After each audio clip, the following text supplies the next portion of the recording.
Hindi pa man nakakabangon ng mga nasalanta ng Bagyong Tino, may paparating na namang isang malakas na bagyo. Babala ng Pag-asa, malawak ito at posibleng maging isang super typhoon. Live mula sa TV5 Media Center, nangunguna sa balita si Marian Enriquez. Marian, gaano kalakas at kalawak ang bagyo at anong mga lugar ang tutumbukin nito?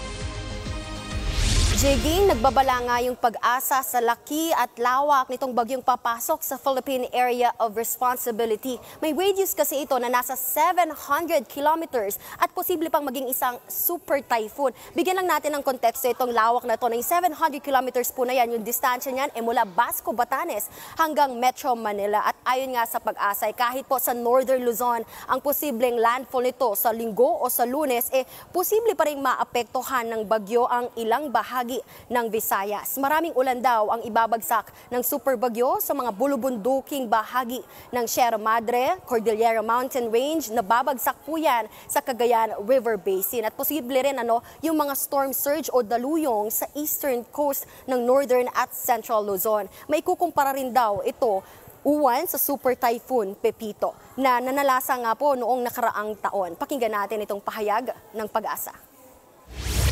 Bandang October, November, series of strong typhoons.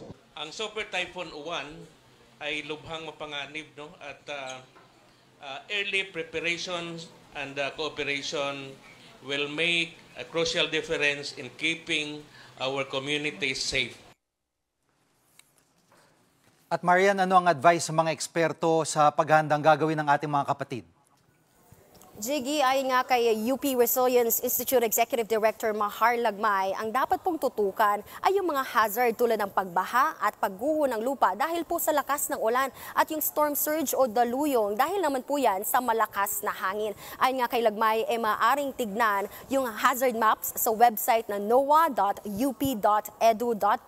para malaman po yung klase ng peligrong posibleng idulot nga ng bagyo sa inyong lugar. Meron din po nitong mga app para po sa inyong cellphones at tablets. Pwede ninyong i-search sa kanilang platform yung inyong lugar at doon po malalaman kung ang inyong lugar po ay flood prone, landslide prone o storm surge prone. Pakinggan po natin itong paliwanag ni Dr. Lagmay.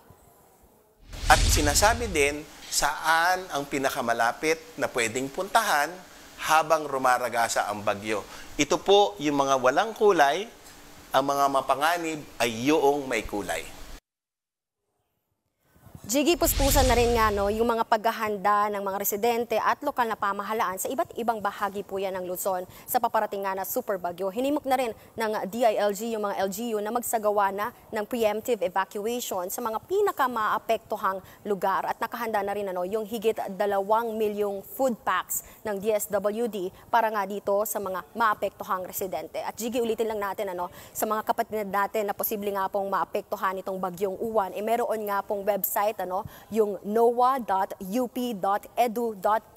para malaman ninyo yung hazards o yung mga peligro sa inyong lugar. At syempre, bantayan natin yung mga inilalabas na bulletin ng Pag-asa para malaman ang latest update. Yan muna ang latest. Balik sa'yo, Jiggy.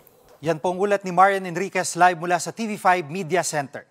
Mga kapatid, Jiggy Manikad po, pagdating sa mahalagang balita sa loob at labas ng bansa, dapat una sa lahat, mag-follow at mag-subscribe na sa social media pages ng News 5.